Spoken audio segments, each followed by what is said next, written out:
All right, today we're jumping headfirst into the world of the Greek gods. But I want you to forget all about those stoic, boring statues for a minute. We're going to look at these deities the way the ancient Greeks did, as a powerful, incredibly dramatic, and let's be honest, a deeply dysfunctional family. I mean, seriously, forget the idea of perfect, all-knowing beings. The whole Greek pantheon is really built around one amazing question. What if the most powerful beings in the universe were just as petty, jealous, and prone to wild family fights as we are? That one idea? Well, that's the key that unlocks their entire world. You see, for the people who actually worshipped them, these weren't some abstract concepts. No way. The gods could get angry and whip up a storm, or fall in love and completely derail a war. They were seen as real personalities who were tangled up in the day-to-day messiness of the mortal world. This carving here from the Parthenon, it shows them exactly how the Greeks saw them, just sitting around, talking, and looking very, very human. Okay, so what exactly made a god a god?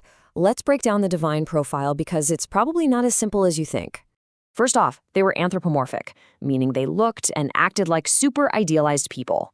And this wasn't just some artistic choice. It made them relatable. It was a way to explain the chaos of nature and the craziness of human emotion. And they were immortal, but with a catch. They'd age to their prime and then just stop. They were fueled by these intense, very human feelings like jealousy, lust, and pure rage. And the big one, they could jump right into the mortal world and mess things up, often just because they felt like it. And here's one of the coolest details that really set them apart. It's what flowed through their veins. Not blood like us, but this golden, shimmering stuff called ichor. This was literally the source of their immortality. It's a tiny detail, but it tells you so much about how the Greeks pictured their gods. Okay, so now we know what a god is, let's meet the mean crew. We're talking about the absolute rock stars of ancient Greece, the ones living at the most exclusive address in the cosmos, Mount Olympus.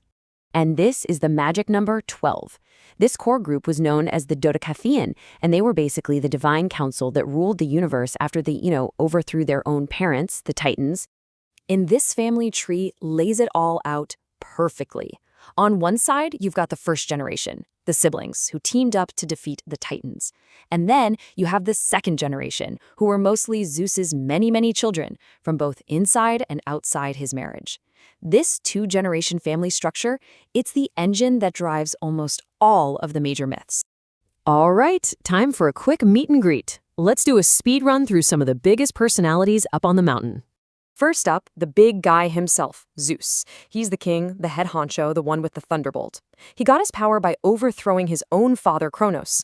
But for all his authority, the man was infamous for his constant affairs, which caused an absolute mountain of trouble for everyone, both gods and mortals.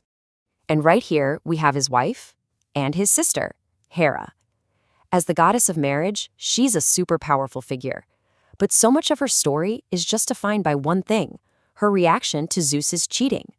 She's famous for her jealous fury, which she usually took out not on Zeus, but on his mortal lovers and their poor kids.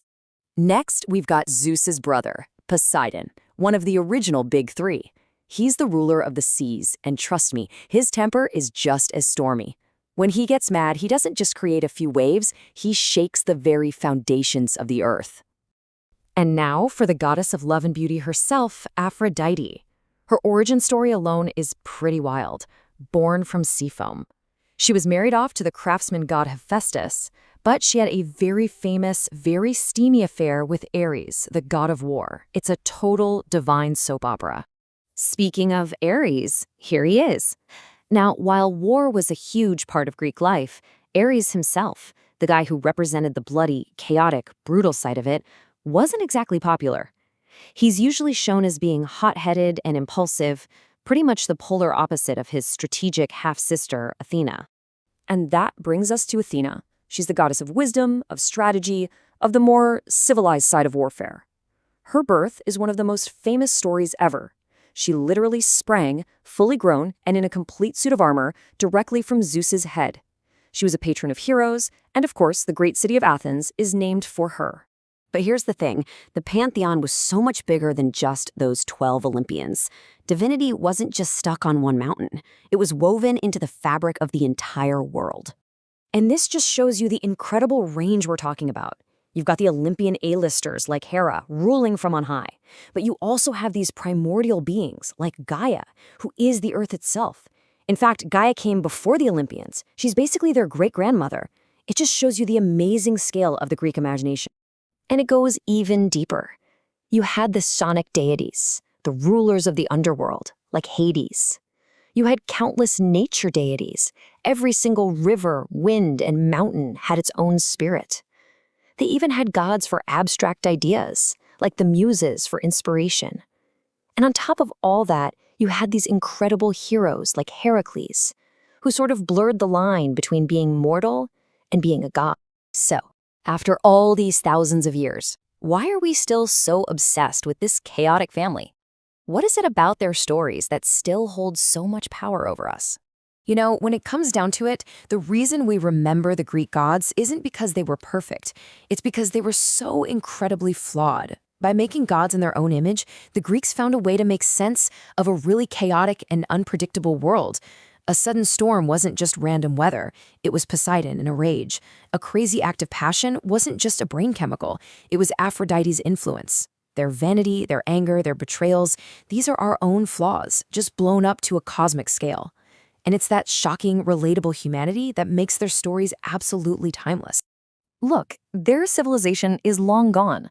Their temples are ruins that we visit as tourists. But the family drama of Zeus and Hera, the heartbreaking love stories, the epic battles, they are still here. They're shaping our art, our books, even the words we use every day. Which really leaves us with one last question. In a world that's so different from ancient Greece, why do you think these gods and their messy, all-too-human stories just refuse to fade away?